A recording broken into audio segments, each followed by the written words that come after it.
अगर इस साल आप लोग चाहते हैं बच्चों क्लास 10th में 95 प्लस लाना, तो उसके लिए सबसे जरूरी इंग्रेडिएंट, सबसे जरूरी जो आपकी इस रिएक्शन के लिए जो कैटलिस्ट चाहिए, वो आप लोगों के लिए हम लोग लेकर के आए हैं बच्चों। आप लोगों को डेफिनेटली 110% अगर आप लोगों ने ये चीज कर ली जो हम आप लोगों को फ्री ऑफ कॉस्ट दे रहे हैं बच्चों, तो आप लोग डेफिनेटली अपने बोर्ड में जो आपने सोचा था उससे भी नेक्स्ट लेवल पर जाकर के कर पाएंगे। और वो क्या है बच्चों आप लोगों के लिए, वो है the one and only previous 10 year questions बच्चों। प्रीवियस 10 ईयर क्वेश्चन आप लोगों को हम लोग दे रहे हैं हमारी केल्विन लाइव ऐप में, जो कि फ्री ऑफ कॉस्ट है बच्चों। पिछले 10 साल यानी कि 2011 से लेकर के 2020 तक के जितने भी क्वेश्चंस थे वो सारे के सारे आप लोगों को मिल रहे हैं। लेकिन अभी तक बच्चों वीडियो को बंद मत करना, कहीं आप जल्दी से जाकर के PYQ ओपन करने लग जाओ कि कहां पर है मैं देखूं। पहले मेरी बात सुनो, क्या है एक्चुअल में इसमें बच्चों आप लोगों को मैथ्स और साइंस के सारे क्वेश्चंस मिलेंगे solved, fully solved HD videos, पूरा का पूरा वीडियो पैकेज है। लेकिन कैच ये नहीं है। कैच क्या है, बहुत सारे यूट्यूब चैनल्स पर आप लोग जाकर के देख सकते हैं कि PYQ यहां चल रहा है वहां चल रहा है, लेकिन ये अल्टीमेट है। Why this is so ultimate, why, because क्योंकि हम लोग यहां पर आप लोगों को बच्चों चैप्टर वाइज वीडियोस देंगे। Even this is not the catch, chapter wise तो हर जगह मिल जाएंगे sir, this is the catch. आप लोगों को हम लोग टॉपिक वाइज वीडियोस देंगे। मतलब मान लीजिए अगर इलेक्ट्रिसिटी चैप्टर को अगर आप लोगों ने ओपन किया तो मैग्नेटिक फील्ड एंड लाइन के ऊपर 3 वीडियोस, यानी कि 1 मार्क की वीडियो अलग मिलेगी, 2 मार्क की वीडियो अलग मिलेगी, 3 मार्क की वीडियो अलग मिलेगी। ऐसे ही अलग अलग टॉपिक्स के ऊपर हम लोगों ने मार्क वाइज वीडियोस बनाई है, जिससे आप लोग अगर 1 मार्क की तैयारी करना चाहते हैं तो 1 मार्क की तैयारी कर पाएंगे, 2 मार्क की तैयारी करना चाहते हैं 2 मार्क की तैयारी कर पाएंगे, सेग्रीगेट करके।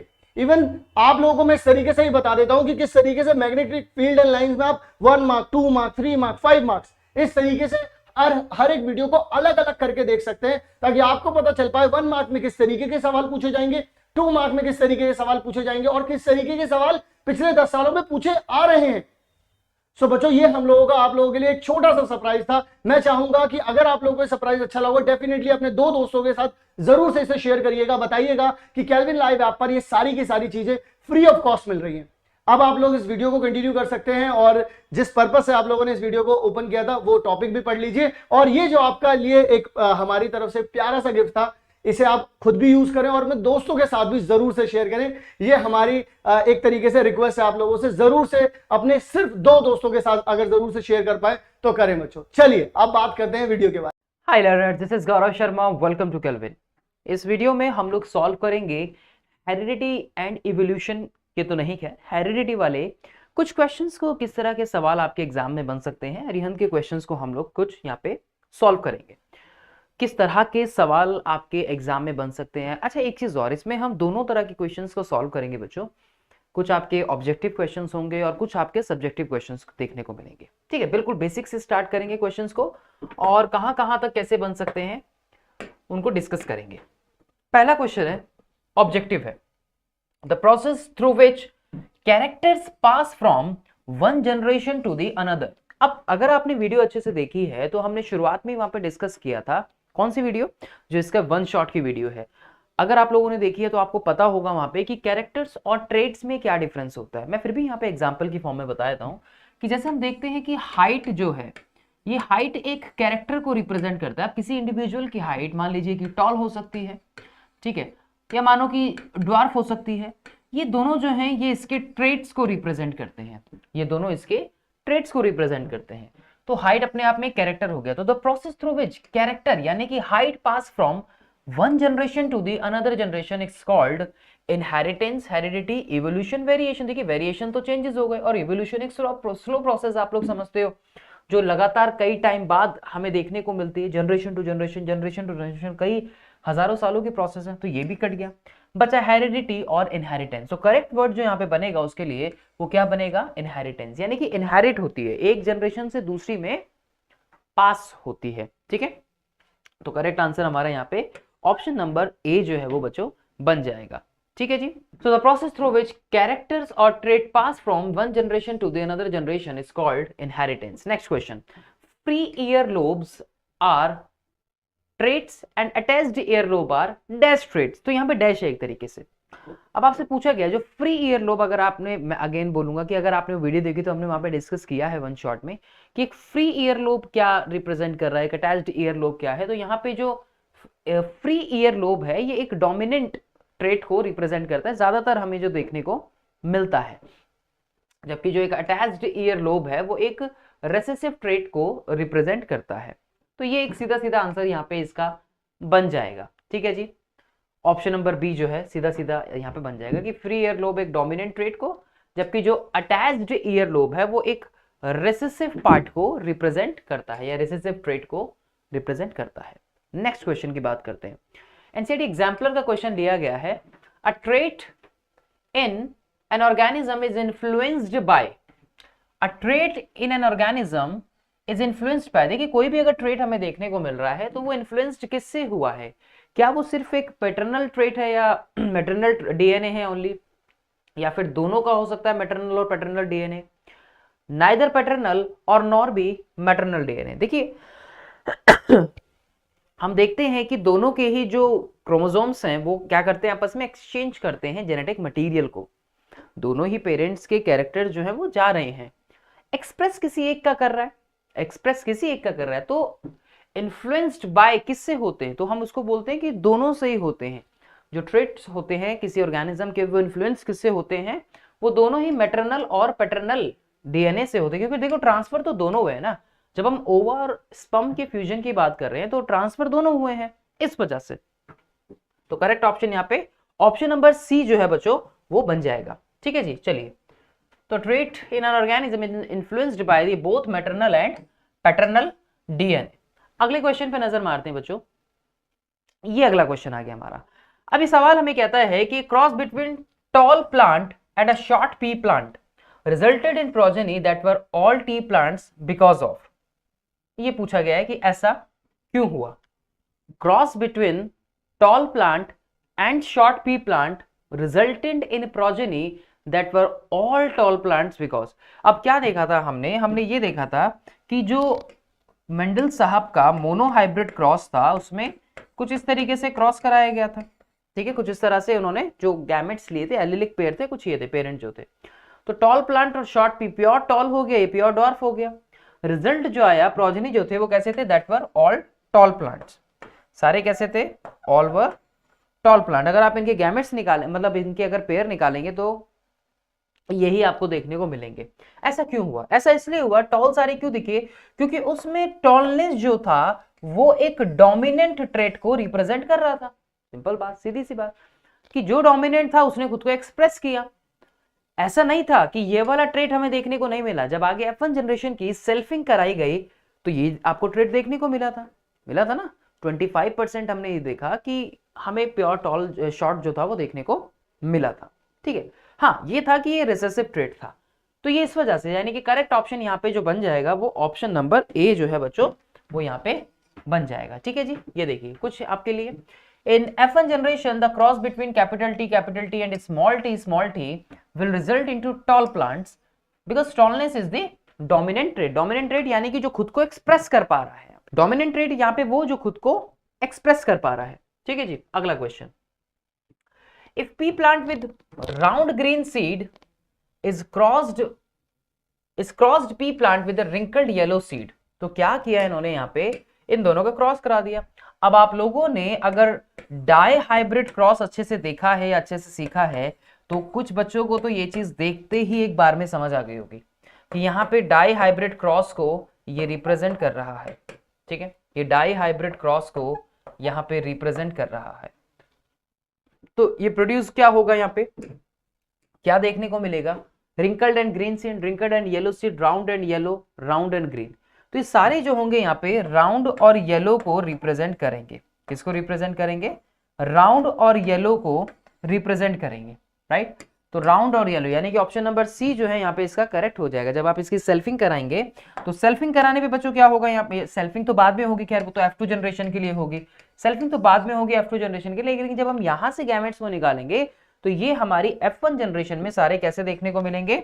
इसकी जब सेल्फिंग कराएंगे तो F2 जनरेशन में, लेकिन F1 में हमें कैसे राउंड येलो जो है वो देखने को मिलेंगे। ठीक है जी, ये बात हमारी एकदम क्लियर है कुछ इस तरीके से। देखिए जरा, यहाँ पे राउंड है और ये ग्रीन है, यहाँ पे राउंड है और ये रिंकल्ड है, सॉरी, और ये येलो है। ये पेरेंट्स हो गए। यहाँ से गैमेट्स निकलेगा, एक अगर निकला तो ये कैपिटल आर, एक निकला तो स्मॉल वाई, यहाँ से निकला तो स्मॉल आर, एक निकला तो वाई, दोनों का जब क्रॉस कराया तो capital R small R, capital Y small Y. और ये वाला हमने सीखा है कि इस तरह से हमें ये एक सिंगल आर यानी कि ये वाला जो जीन है वो इनफ है, ये वाला जो एलील है वो इनफ है खुद के कैरेक्टर को एक्सप्रेस करने के लिए। ये चीज हमने सीखी है अच्छे से, वन शॉट में जाके आप लोग जरूर देखिएगा, ठीक है। तो ये इस तरह से हम इसको देखते हैं, तो ये ऑप्शन भी हमारा एकदम यहाँ पे करेक्ट बन जाएगा। अगला देखते हैं, the first generation cross pure tall and short P plant give tall pea plant, so F2 generation will give. First generation जो थी क्रॉस ऑफ प्योर टॉल जब हमने कराया और जब हमने शॉर्ट पी प्लांट का जब क्रॉस कराया, so plant give tall pea plant. लेकिन F2 जनरेशन कैसी थी हमारी, कैसे थे कि ड्वार्फ पी प्लांट, नहीं ऐसा तो नहीं था। टॉल पी प्लांट थे सिर्फ, ऐसा भी नहीं था। Both tall and dwarf plant, यानी कि उसमें दोनों हमें देखने को मिले थे, जिसको आप क्या बोलते हो आगे जाके, जिसको हमने बोला 1:2, 2:1। तो यहां पे एक जो था ये प्योर होमोजाइगस था, ये प्योर होमोजाइगस था कि दो जो थे जो रिप्रेजेंट कर रहे थे कैपिटल टी स्मॉल टी को, ये रिप्रेजेंट कर रहा था कैपिटल टी को, तो ये हेट्रोजाइगस था, एकदम क्लियर बात। और ये भी जो था ये रिप्रेजेंट कर रहा था प्योर ड्वार्फ को, जो कि कैसा था, होमोजाइगस था। कैसा था, होमोजाइगस था। तो यानी कि करेक्ट आंसर जो है यहाँ पे हमारा ये बन जाएगा, ठीक है जी। ऑप्शन नंबर सी जो है वो एकदम करेक्ट हो जाएगा, ठीक है। ये आप समझ ही गए, क्रॉस ही हमने डिस्कस कर ही लिया। अगला question, observe the diagram, where is the diagram, okay here we have the diagram, ठीक है बच्चों ये डायग्राम हो गया। Observe the diagram given below, match the labelling referred in column 1 and correlate with the column 2। Matching करनी है हमें column 1 और कोरिलेट करना है हमें उसको कॉलम 2 के साथ। देखिए यहाँ कुछ ऑप्शन दिए हुए हैं, ABCD, Y sperm, ovum, X sperm, female zygote. इसको समझते हैं। अब देखिए ये है हमारा, ये डायग्राम हो गया बच्चों। ये क्या रिप्रेजेंट कर रहा है, ओके ये समझिए कि ये मेल स्पर्म्स हो गए, ठीक है। ये मेल गैमेट हो गया, मैं यहाँ पे मेल लिख रहा हूँ। ये फीमेल गैमेट हो गया, इसे हमने ओवा बोल दिया। अब यहां से ऐसा समझिए कि ये मेल जाइगोट बना है। मेल जाइगोट जब बनेगा तो यानी कि यहां से आएगा Y और यहां से तो X ही आना है, ठीक है। और ये कुछ दूसरा हो गया तो समझो कि यहां से X आ गया और यहां से X आ गया, तो यानी ये रिप्रेजेंट कर रहा है किसको, एक फीमेल जाइगोट को। यही चीज सिंपल आई ना समझ के। तो ABCD ये क्या हमें कुछ इसी तरीके से रिप्रेजेंट कर रहा है बच्चों, ठीक है। तो A क्या हो जाएगा हमारा, A और B क्या हो जाएंगे, A हो जाएगा हमारा फीमेल, ए हो जाएगा हमारा एक्स स्पर्म, ठीक है। ये हो जाएगा हमारा एक्स स्पर्म, तो बी हो जाएगा हमारा वाई स्पर्म, एक मिनट, बी हो जाएगा हमारा वाई स्पर्म, ये हो जाएगा एक्स स्पर्म, और सी हो जाएगा हमारा ओवा, सी हो जाएगा हमारा ओवम, और डी हो गया हमारा फीमेल जाइगोट। बिल्कुल ठीक है, डी हो गया हमारा फीमेल जाइगोट। हम बिल्कुल ठीक जा रहे हैं, ये हो गया हमारा फीमेल जाइगोट, ठीक है जी। तो ए का 3 किस में है, ए का 3 देखो एक में ही है हमारा, ए का 3 है ना, हमारा ए का 3 है। तो यानी कि ऑप्शन जो है हमारा बी का 1 यानी कि ए होना चाहिए। तो ऑप्शन नंबर ए जो है बच्चों यहाँ पे वो एकदम करेक्ट बन जाएगा, ठीक है जी। तो देखो यही चीज बताई गई है यहाँ पे भी कि the given diagram show the sex determination in human being. So there are 2 types of sperms in male, sperm having X chromosome होता है और दूसरे पे वाई क्रोमोसोम होता है। आई होप कि आपको ये चीज अच्छे से हमारे उस कॉन्सेप्ट से समझ आ गई होगी। तो आगे चलते हैं, आप लोग इसको बाद में आराम से देख सकते हैं बच्चों।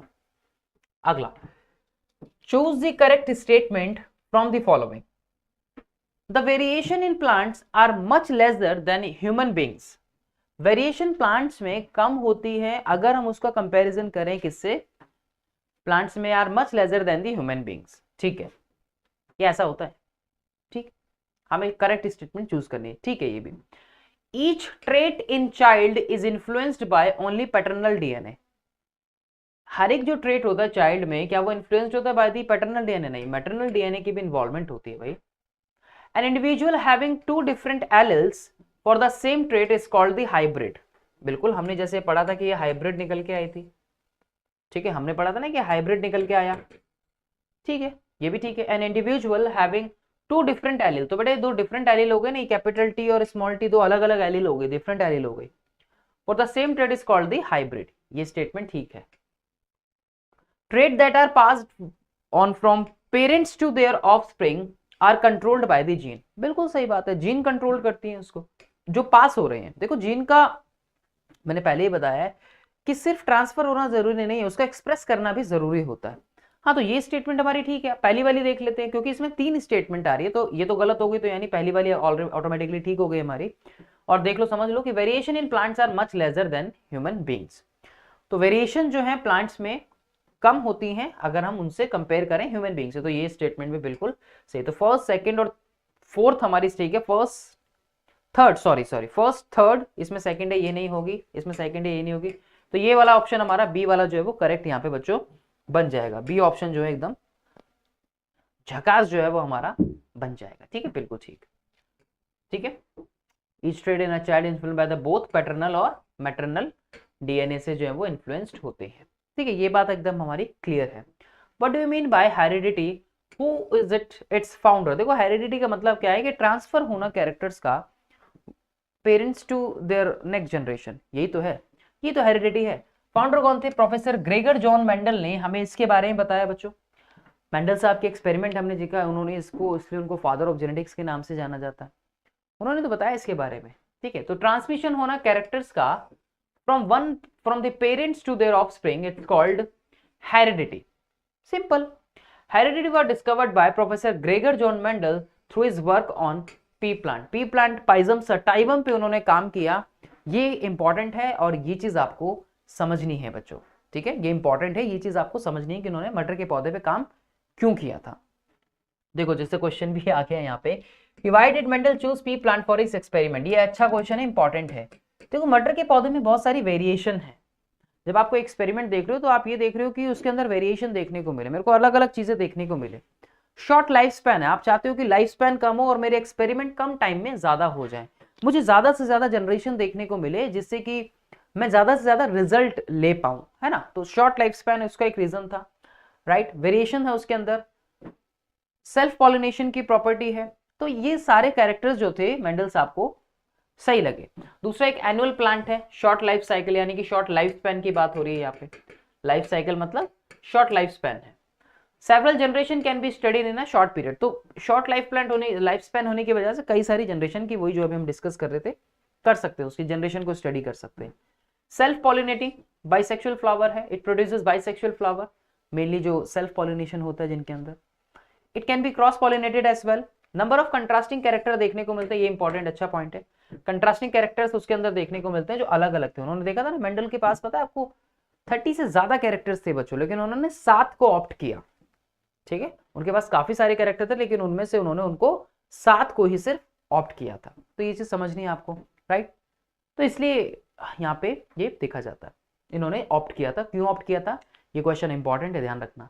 अच्छा क्वेश्चन है कि why Mendel choose P plant for his experiment. तो ये 2-3 पॉइंट आपको पता होने चाहिए। ठीक है, चलो चलिए तो अगला क्वेश्चन देखते हैं बच्चों। अगला जो क्वेश्चन है यहाँ पे वो है question number 11। What do you mean bye dominant and recessive characteristics. अब देखिए डोमिनेंट और रेसेसिव दोनों ही वर्ड हम लोगों ने क्लियर किए थे।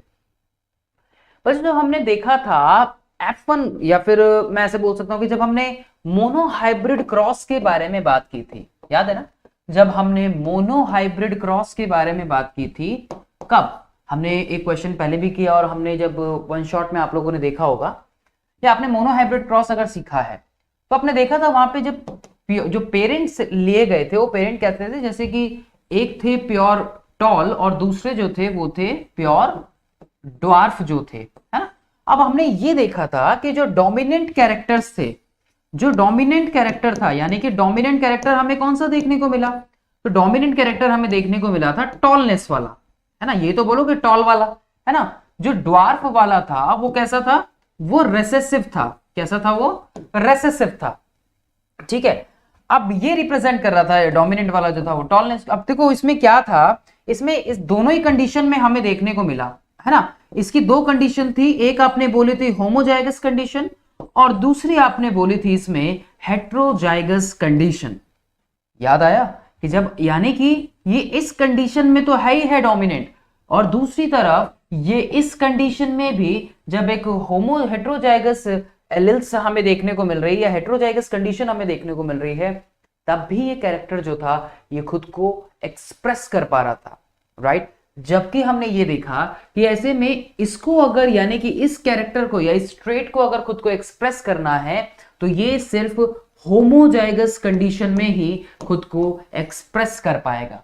यही तो था डोमिनेंट और रिसेसिव का कमाल। ठीक है, चलिए ये आपकी थोड़ी सी हेल्प के लिए। तो डोमिनेंट कैरेक्टर जो थे बच्चों, the character which will express in F1 generation in both homozygous and heterozygous condition.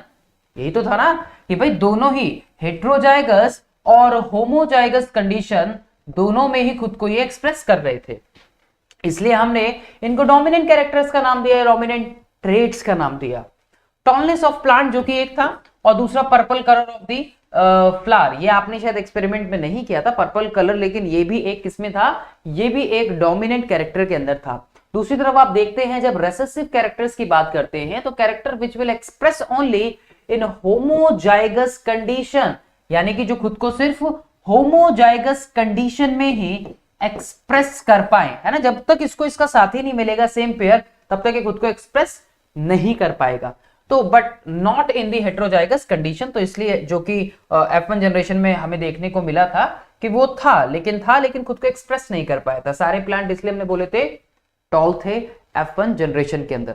ये इस बात इसमें पूछी गई है। आई होप कि आपको समझ आ गया होगा। Explain the difference between phenotype and the genotype. देखो फिनोटाइप और जीनोटाइप का क्या मतलब है, हमने पहले भी पढ़ा है। फिनोटाइप मतलब जो हमें दिख रहा है, जो अपीयर हो रहा है। फिनोटाइप का मतलब क्या है, जो हमें दिख रहा है, जो हमें अपीयर हो रहा है ना, जो आपको दिख रहा है, तो इसको आप बोलते हो फिनोटाइपिक कैरेक्टर। यानी कि आपने देखा कि एक ट्री जो था वो काफी टॉल था, टॉलनेस जो थी आपको अपीयर हो रही थी, तो इसको हमने फिनोटाइपिक कैरेक्टर बोला। आपने देखा कि पेरेंट्स के बालों का कलर ऑरेंज कलर का है, तो ये आपको अपीयर हुआ, देखा आपने, है ना। आंखों का कलर बैंगनी है, आंखों का कलर लाल है ना। फादर के बालों का कलर किसी के ग्रीन है, अपीयर हो रहा है, राइट। तो जो अपीयर हो रहा है वो फिनोटाइपिक कैरेक्टर है, लेकिन उसके पीछे जीन्स कौन सी रेस्पॉन्सिबल है, ये रिप्रेजेंट करता है उसके जीनोटाइप को। जैसे कि आपने देखा था कि प्लांट जो थे वो कैसे थे, आपको F1 जनरेशन में कैसे दिखे, टॉल दिखे, है ना। या आपने बोला कि जो मोनोहाइब्रिड क्रॉस था उसका हमने रिजल्ट ये देखा 3:1 बोला आपने, तो आपने 3:1 बोला कि 3 जो थे वो कैसे थे, टॉल थे, और एक जो था वो कैसा था, ड्वार्फ था, यही तो बोला। तो आपने फिनोटाइपिक रेशियो बता दिया, लेकिन जब आपने जीनोटाइपिक रेशियो देखा तो आपने बोला 1:2:1, यही तो बोला। यानी कि एक जो था वो प्योर टॉल था, ये आपने जीन्स को देख के बताया, उसके एलेलिक पेयर को, और 2 आपने बोले कि वो हेट्रोजाइगस कंडीशन में थे, 2 आपने बोले कि वो हेट्रोजाइगस कंडीशन में थे, और एक जो था वो पूरी तरह से ड्वार्फ था, या फिर एक प्योर जो था वो ड्वार्फ था, राइट। ये है डिफरेंस किसमें, फिनोटाइप और जीनोटाइप में। आई होप कि आपको ये चीज अच्छे से यहाँ पे समझ आ गई हो। तो रिप्रेजेंट कर रहा है जो भी एक्सटर्नल मॉर्फोलॉजी है किसी ऑर्गेनिज्म की पर्टिकुलर कैरेक्टर को, वो रिप्रेजेंट कर रहा है।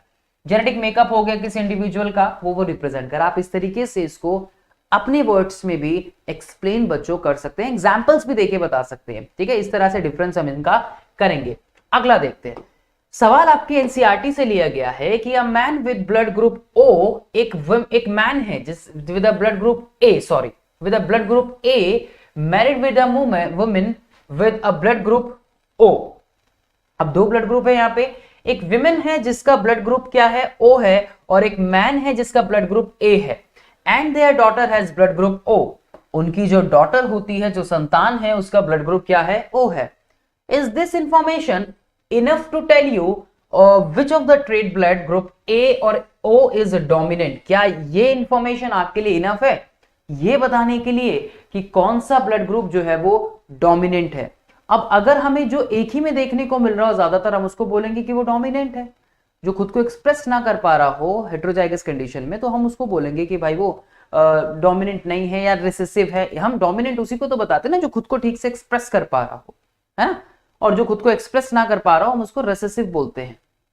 वाई और वाई नॉट यहाँ पे पूछा गया है। हम सिंपली चाहें तो हम इसको पनेट स्क्वायर बना के भी हम इसको निकाल सकते हैं। चलिए पहले इसको समझते हैं, थोड़ी थियोरेटिकल लैंग्वेज में समझते हैं, आपके लिए आसान रहेगा। देखिए जो इंफॉर्मेशन है, पहली बात तो वो इनसफिशिएंट है। इनसफिशिएंट क्यों है अभी देखते हैं। तो इंफॉर्मेशन जो है वो हमारे लिए अभी इनसफिशिएंट है to tell whether the trait A और ओ इज डोमिनेंट। ए और ओ इज डोमिनेंट कौन सा? It can find out by assuming the following cases. सोचो, मान लो कि हमारे पास एक केस 1 है। Late us assume that the trait A is dominant. ऐसा मान लो कि ट्रेट ए जो है वो डोमिनेंट है। फादर दैट हैव आई ए ओ। देखो आई जीन क्या होती है बच्चों? आई जो है ना, यहाँ पे ऐसा ध्यान रखना, आई ना इसके लिए ये रेस्पॉन्सिबल जीन है, ब्लड ग्रुप की जीन होती है आई जीन, ठीक है। तो आई क्या रिप्रेजेंट कर रहा है बच्चों? आई यहाँ पे जीन को रिप्रेजेंट कर रहा है, जो जीन कैरी करती है ना इनको, जो जीन के ऊपर ये ब्लड ग्रुप है उसको आई जीन बोलते हैं, ठीक है, ब्लड ग्रुप के लिए। आगे देखो जरा, समझेंगे इसको अच्छे से। Late us assume that the trait A is dominant, father that have a blood group IAO। मतलब जो फादर है उसके पास IAO है एंड मदर हैविंग IOO। तो फादर क्या हो गया यहां पे? I, देखो जरा, फादर क्या है? IAO, ठीक है, ये तो है ना। फादर देखो, father have IAO and mother having IOO। Mother के पास IOO हो गया, ठीक है जी। सो this type of gene for blood group, in this case 50% of the progeny will have blood group A and 50% of the progeny will have blood group O, ठीक है, when the father group is IAO and mother group is IOO, ठीक है। अब देखो आप इसको ऐसे भी निकाल सकते हो बच्चों। आप क्या कर सकते हो, आप इसको इस तरीके से भी निकाल सकते हो, पनेट स्क्वायर बना के, इसको बोलते हैं पनेट स्क्वायर। तो यहां पे देखो आप जब आप इसको करोगे इस तरीके से IO और देखो IO और IO, आप इसका पनेट स्क्वायर बना के भी निकाल सकते हो। देखो जरा यहाँ पे IO, ठीक है, जैसे आप लोगों ने मोनो हाइब्रिड क्रॉस में किया, जैसे डाई हाइब्रिड क्रॉस में किया, कुछ वैसी। देखो IO। तो इससे हमें ये पता चलता है, देखो ए वाला डोमिनेंट रहता है, ये ध्यान रखिएगा, ABO में ए वाला जो है बच्चों वो डोमिनेंट रहता है, ठीक है। तो इससे हमें ये पता चलता है इस पनेट स्क्वायर से। पनेट एक साइंटिस्ट थे बच्चों, उन्होंने क्रॉस को आसान बनाने के लिए पनेट स्क्वायर दिया। आप इस लेवल पे पनेट स्क्वायर वगैरह नहीं सीखते, लेकिन आपने वो चेकर बॉक्स भी आप इसको बोल सकते हो आसान शब्दों में, ठीक है। तो ये हमने क्या देखा? हमने ये देखा कि इससे हमें ये पता लगा है कि जो बात यहाँ पे की गई है बच्चों वो एकदम सही है, एकदम सही है। तो देखो IOO हमने मदर का ले लिया था blood group. In this 50% of the progeny will have blood group O। तो देखो 50% के पास क्या है? ब्लड ग्रुप O है, ठीक है, और A है, सॉरी, एंड 50+ प्रोजेनी जो है वो 50% के पास O है। तो देखो आधों के पास O है और आधों के पास A है जो रिप्रेजेंट कर रहा है, ठीक है। O वाला रेसेसिव रहता है, खुद को रिप्रेजेंट करने के लिए उसको साथी चाहिए। O वाला रेसेसिव रहता है, खुद को एक्सप्रेस करने के लिए उसको साथी चाहिए। वही जो स्मॉल टी ड्वार्फनेस वाले में है ना। आई होप कि आपको ये चीज अच्छे से समझ में आ गई हो यहां तक, ठीक है। Whereas in case of the father having IAA type of gene and mother having IOO type of gene, all of the progeny will have blood group A।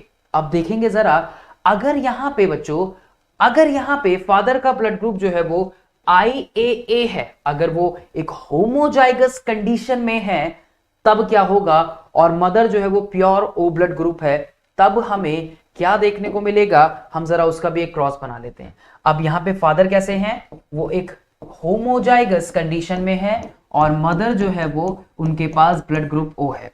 बच्चों अगर आप यहां से भी क्रॉस बनाने की कोशिश करोगे तो आपको बिल्कुल वैसे ही देखने को मिल जाएगा, आपको बिल्कुल वैसे ही देखने को यहां पे भी मिल जाएगा। तो देखो IO सेम उसी तरह से IO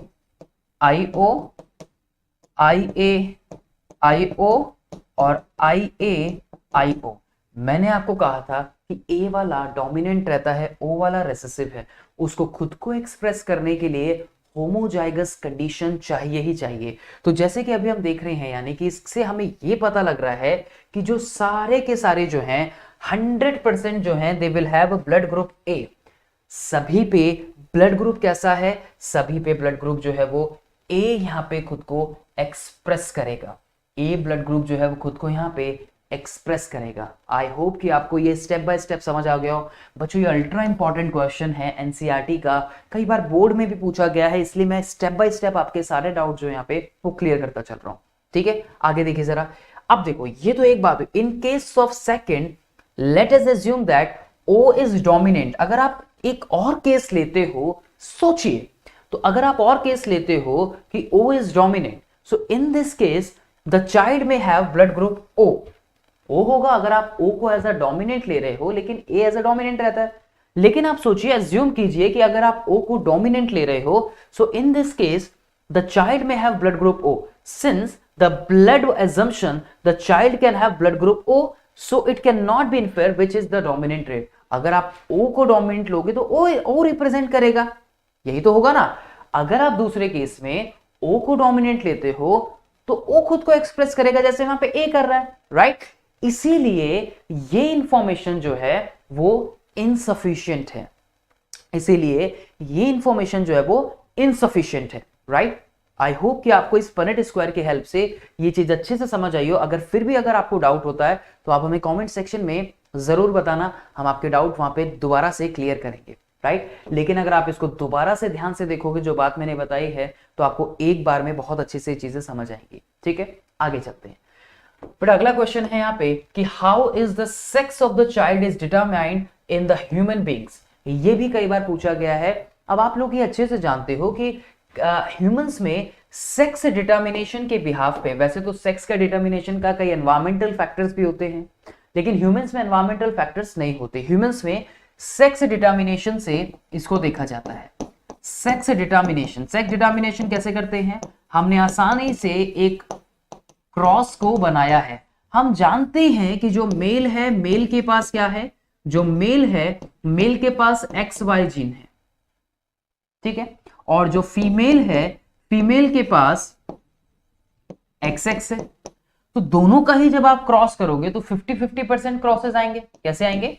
दोनों के पास 50-50% चांसेस होंगे अपने यंग वन को प्रोड्यूस करने के, यानी कि 50% मेल और 50% फीमेल प्रोडक्शन के।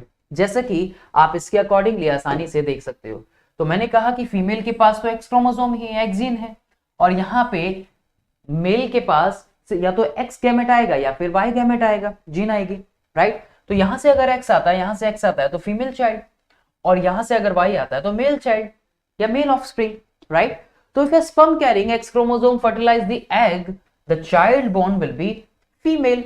If a sperm carrying Y chromosome fertilize the egg, the child born will be male. So thus the sperm determine the sex of the child. तो कौन determine कर रहा है यहाँ पे? एक्चुअली मैंने आपको पीछे परसेंटेज बता दी, यहाँ पे परसेंटेज नहीं पूछी, यहाँ पे आपको सिर्फ ये डिटरमिन करना है कि कौन डिसाइड करता है। तो ऑब्वियस ही बात है, क्योंकि मेल एक हेट्रोगैमेट है यहाँ पे, या हेट्रोगैमेटी को शो कर रहा है, जबकि ये एक होमो कंडीशन में है। वहां से एक्स ही मिलना है, लेकिन वहां से एक्स या वाई मिलने के चांसेस है। डिपेंड करता है कि कौन सा स्पर्म जाके सबसे पहले फीमेल के साथ या फीमेल के एग के साथ जाके फ्यूज करता है। तो ऐसी कंडीशन में वो एक होमो हेट्रोजाइगस कंडीशन है और ये एक होमो कंडीशन है। अगर आपसे परसेंटेज भी पूछते हैं तब आपको ये हेल्प करेगा समझने में कि दोनों के ही 50-50% चांसेस होते हैं खुद के कैरेक्टर्स को एक्सप्रेस करने के लिए, राइट। आगे चलते हैं। अ ट्रेट में बी इनहेरिटेड बट में नॉट एक्सप्रेस, ये एक 3 स्टार कॉन्सेप्ट मैं इसको बोलूंगा। ये कई बार आपसे पूछा गया है बोर्ड्स में बच्चों, ये कई बार प्री बोर्ड्स में भी आता है। मैंने कई बार देखा है ये बोर्ड्स में, प्रीवियस ईयर्स में, और प्री बोर्ड्स में भी कई बार सवाल जो है ये पूछा जाता है, ठीक है।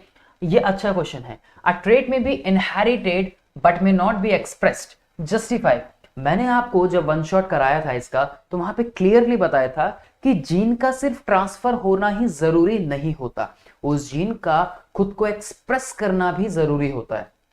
मैंने आपको क्लियरली बताया था कि जीन का सिर्फ ट्रांसफर होना ही जरूरी नहीं है, उसका खुद को एक्सप्रेस करना भी बहुत जरूरी होता है, right. So justify this statement with the help of suitable example. अगर आपको याद हो मोनोहाइब्रिड क्रॉस बच्चों, तो मोनोहाइब्रिड क्रॉस ही हमारे बहुत सारे क्वेश्चंस को ऐसे ही सॉल्व कर देता है। अगर हमने अच्छे से मोनोहाइब्रिड क्रॉस को किया है तो लगभग 60-65% इस मेंडल के एक्सपेरिमेंट के ऊपर जो क्वेश्चन है ना, वो इसी से क्लियर हो जाते हैं हमारे, और बाकी के जो 30-35% बचे वो हमारा डाई हाइब्रिड क्रॉस कंप्लीट कर देता है, राइट। सो मोनोहाइब्रिड क्रॉस जो हमें बताता है, हमने ये देखा कि हमने यहाँ पे जो पेरेंट्स थे वो एकदम प्योर होमो कंडीशंस में लिए थे। जो पेरेंट्स थे वो प्योर हमने होमो कंडीशंस में लिए थे, जो कि टॉलनेस और ड्वार्फनेस को रिप्रेजेंट कर रहे थे। ठीक है, अलग अलग ट्रेट हमने यहाँ पे लिए थे। जब आपने देखा तो F1 जनरेशन जो आपकी आई वो पूरी तरीके से इस हेट्रोजाइगस कंडीशन में आई, जिसमें आपने बोला कि जो ये है ये टॉलनेस को रिप्रेजेंट कर रहा है, ये जो कैरेक्टर है, राइट। एक बात। अब दूसरा जो आपने देखा कि ये वाले जो कैरेक्टर्स थे ये तो हमें देखने को मिले नहीं, या मैं कहूं कि ये वाले जो ट्रेट्स थे वो तो हमें देखने को मिले नहीं। तो यही यहाँ पे बता रहा है कि ट्रेट में भी इनहेरिटेड तो हुआ, लेकिन खुद को एक्सप्रेस नहीं कर पाया। इसको एक्सप्रेस करने के लिए, इस वाले ट्रेट को एक्सप्रेस करने के लिए क्या चाहिए, इसको इसकी होमोजाइगस कंडीशन चाहिए। जबकि जो टॉलनेस वाला कैरेक्टरिस्टिक था या टॉलनेस वाला ट्रेट था वो खुद को हेट्रोजाइगस कंडीशन में भी एक्सप्रेस करने में कैपेबल है। लेकिन जो रिसेसिव वाला जो ट्रेट था वो तभी खुद को एक्सप्रेस करेगा जब उसका साथी सेम पेयर, जब वो दोनों बनाएंगे, या फिर जब उसको होमो कंडीशन देखने को मिलेगी, वो तभी अपने आप को एक्सप्रेस कर पाएगा। यही चीज हमें वहां पे बच्चों एक्सप्लेन करनी है। तो ट्रेट में भी इनहेरिटेड तो हुआ, ट्रांसफर तो हुआ, but may not be express, लेकिन खुद को एक्सप्रेस नहीं कर पाया, जो आपको F1 जनरेशन में देखने को मिला था इस मोनोहाइब्रिड क्रॉस के अंदर। To justify this statement with the help of suitable example, you can take an example of the monohybrid cross as well. Have a look here, ये आपकी हेल्प के लिए यहाँ पे बताया गया है।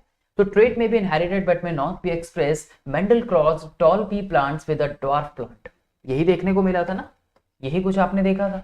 F1 जनरेशन में सारे टॉल आए, है ना, ये सारे हेट्रोजाइगस कंडीशन थी। ये खुद को एक्सप्रेस करने में अपना रोल प्ले निभा पाया। सो सेल्फिंग की गई। सेल्फिंग करने पे हमें देखने को मिला यहाँ पे F2 generation.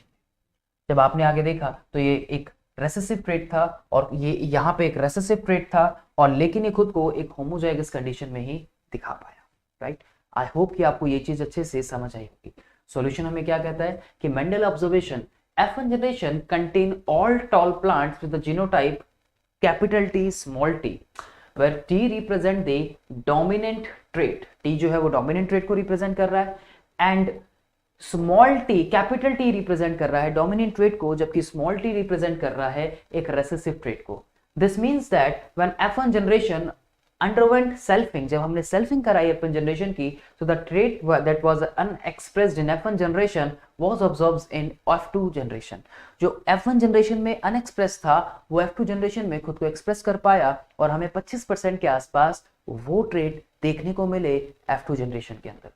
So thus both the traits tall and dwarf were expressed in F2 generation in the ratio of 3:1, और जब आप इसका जीनोटाइपिक रेशियो देखते हो तो आपको 1:1 देखने को मिलता है। ये प्योर कंडीशन को शो करता है और ये एक अनप्योर यानी कि एक हेट्रोजाइगस कंडीशन को रिप्रेजेंट करता है, राइट। आई होप कि आपको ये सभी क्वेश्चंस बच्चों अच्छे से समझ आए हो, और मैंने थोड़ी सी आप लोगों की कुछ हेल्प की हो इन कॉन्सेप्ट्स को और भी समझने में। कुछ इसी तरह के सवाल जो है वो बच्चों पूछे जाते हैं मेंडल के इन एक्सपेरिमेंट से या सेक्स डिटर्मिनेशन वाले कॉन्सेप्ट से, राइट। तो हमें कमेंट सेक्शन में ज़रूर बताइएगा कि आपको वीडियो कैसी लगी। इस वीडियो में इतना ही, मिलता हूँ आपसे नेक्स्ट वीडियो में। Thanks for watching.